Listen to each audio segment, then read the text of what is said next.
Hello, welcome back to Only Pistols. Today we're having a look at a Daisy Powerline 777. This is a single stroke pneumatic 177 target pistol. Let's start by looking at the markings on it. So on this side, caliber 177 4.5 and pellet as indicating for lead pellets. Daisy Powerline 777. On the other side, under the cocking lever, got Daisy, Rogers, Arizona, USA for the production site, and on the bottom of the lever there, get it to focus on it, you've got instructions on operation of the pistol. The only other marking is on the bottom of the grip frame, and that's the serial number, but it's hidden by the grips. So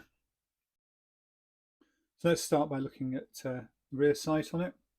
So this rear sight is all metal, adjustable for elevation and for windage, and they're both marked. And they fix onto the pistol in the same way as the earlier 717 and 747 models. The only thing really noticeable about these, if you're used to using target sights, is that the centre of the sight is what moves.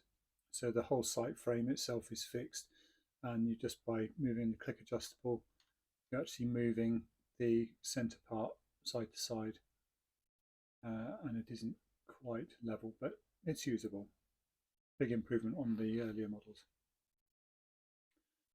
And then the foresight is cast into the frame, and it's an aluminium one-piece ramp with some striations on it for cutting down on glare. Taller than the standard 7 series pistols because obviously the rear sights it's higher. Construction. Steel rifled barrel, Lothar Wolfar barrel, and then aluminium. There's quite a lot of aluminium on this, so cast aluminium for parts of the frame, cast aluminium for the cocking lever, the frame sides that sit either side and contain the action, the trigger and everything else being mounted on them, they're aluminium, and the trigger frame is also aluminium. The main compression cylinder itself is brass. And you see that more if we open up the lever. So inside you've got the link, which is a steel link, and then you've got the aluminium piston. So at the front there you can just see the rubber O-ring, that's what provides the compression. Then you've got a felt washer which you oil so that the whole thing keeps oiled. And then this is an adjustment for the piston head. So this means you can move the piston head forwards and backwards to get the right amount of contact. And then the rest of the piston itself and the link. So the right amount of contact, well, it should be, you close it up and you should just have an inch of contact. And that's what makes that. That just means that when you compress it, you compress all of the air.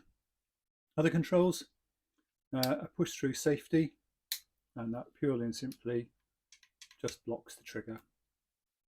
The trigger itself is metal, aluminium, and it is adjustable. It's two-stage, it is adjustable, but it's adjustable only for weight, and that's that little screw in there.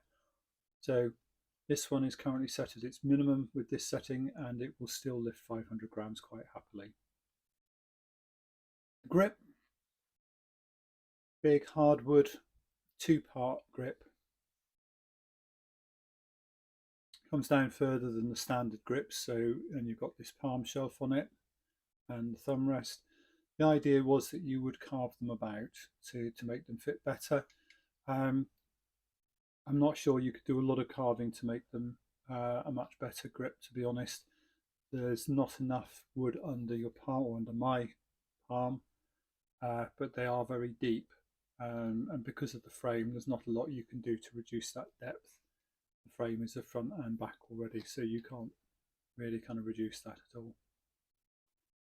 So the operation of it is you open the loading lever, cocking lever, so the compression lever.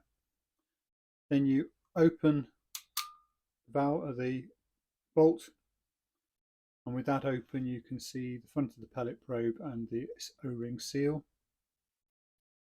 And with that lifted, you've now set the trigger sear and set the valve. So now when you close the lever, you're compressing air.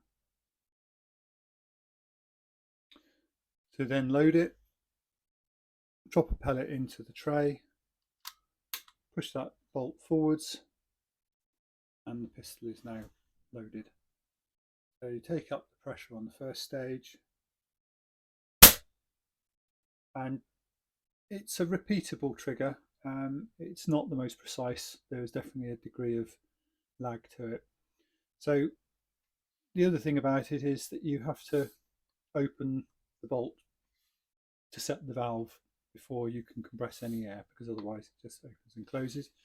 And to do that, if you're maintaining a hold with the pistol, you're doing that overhand, so you're actually reaching over the action to do it.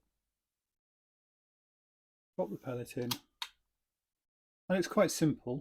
It's not a hard thing to do, but it is just a slightly odd thing until you get used to it.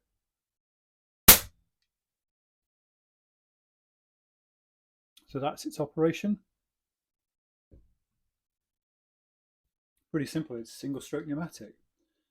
Accuracy wise, yeah, it is perfectly accurate.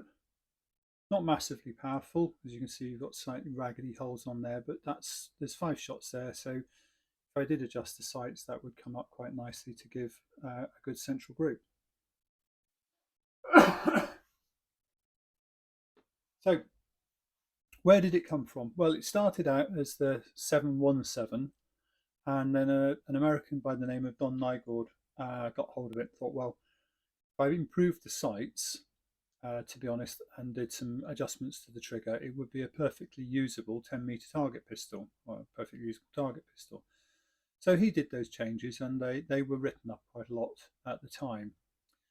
Daisy then made a second version, the 747, which has the Lothar Wallflower barrel in it and the adjustable trigger. And then they went one stage further to produce the 777 with better sights again, major changes, and the better grip. But within that, the ohms are the only bits that are actually different to the 777 from any of the other 700 series range. So is it a very good pistol? Well, it's very accurate, as you've seen. Personally, it's quite heavy. The grip is something you definitely are hanging on to that grip. It's not one of those grips where you feel you can do anything and hold on to it, and that does take quite a lot of effort.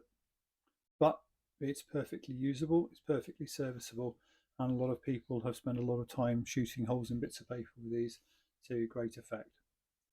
So production 1990 through to 1997, and the 777 is the rarest of all of the Daisy versions, basically because of its cost, and also probably, to be honest, because by 1990, when this came out, there were a lot of other very, very good target pistols, particularly in Europe, and a lot of serious competitors would be using those in preference to a Daisy. So a very nice pistol. Definitely, if you ever get the chance, do have a go with one. They're great fun to shoot. They are very accurate. They do take quite a bit of effort to make them work, but it's worth putting the effort in. So if you've liked this, then please like, share, subscribe, hit the bell icon so that you know when I'm really putting out another pistol. And otherwise, I'll see you again soon with another pistol. Thanks very much. Bye.